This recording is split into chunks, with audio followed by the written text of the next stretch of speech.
క్రీస్తునాథుని యందు మిక్కిలి ప్రియమైన సహోదరి సహోదరులారా, ప్రభు మార్గమును సిద్ధం చేయుటకు దేవుడు ముందుగా తన దూతను పంపి ఉన్నాడు. పాత నిబంధనలో ఏలియా ప్రవక్త దేవుని దూతగా ఉన్నాడు. అదేవిధంగా నూతన నిబంధనలో బప్తిస్మ యోహాను గారు దేవుని దూతగా పిలువబడుతూ ఉన్నాడు. పాత నిబంధనలో ఇర్మియా ప్రవక్త తల్లి గర్భంలో ఆయన ఎన్నుకోబడి ఉన్నాడు. అదే విధముగా నూతన నిబంధనలో బప్తిస్మ యోహాను గారు దేవుని దూతగా పిలువబడుతూ ఉన్నాడు. పాత నిబంధనలో మనం చూసినట్లయితే వృద్ధాప్యం వరకు చాలామందికి సంతానము కలగలేదు.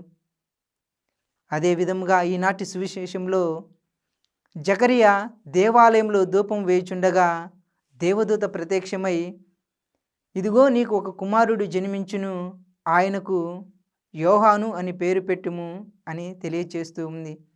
ఆ యొక్క శుభ సందేశాన్ని ఆయన అర్థం చేసుకోలేకపోయాడు. 9 నెలల వరకు ఆయన మూగవాడిగా ఉన్నాడు. ఎప్పుడైతే ఆయన మూగవాడిగా ఉన్నాడో ప్రజలతో ఆయన సమాజంలో ఆయనకు చోటు లేకుండా పోయింది. సమాజంలో మాట్లాడలేకపోయి ఉన్నాడు. 9 నెలల తర్వాత దేవుని సందేశము అక్కడ పరిపూర్తి అయ్యింది. వారి యొక్క కుటుంబంలో ఇరుగు పొరుగు వారిలో ఆనందం చేకూరింది.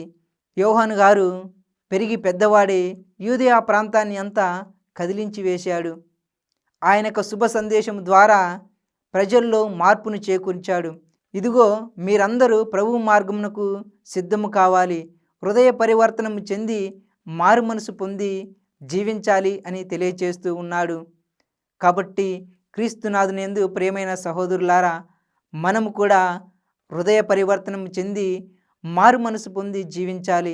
మనము మారు మనసు పొందకుండా జీవించినట్లయితే ఆత్మ పరిశీలన చేసుకుందాము, మనల్ని మనము సంసిద్ధులుగా చేసుకుందాము. ఆ యొక్క క్రీస్తు జననము గురించి మనలో మనము చేసుకుంటూ ఆయన రాకడ కోసం సిద్ధమవుతున్న మనము ఆయన మనలో జన్మించాలి, మన యొక్క కుటుంబంలో జన్మించాలి అంటే హృదయ పరివర్తనము, మారు మనసు ఉంటేనే ఇవన్నీ జరుగుతాయి.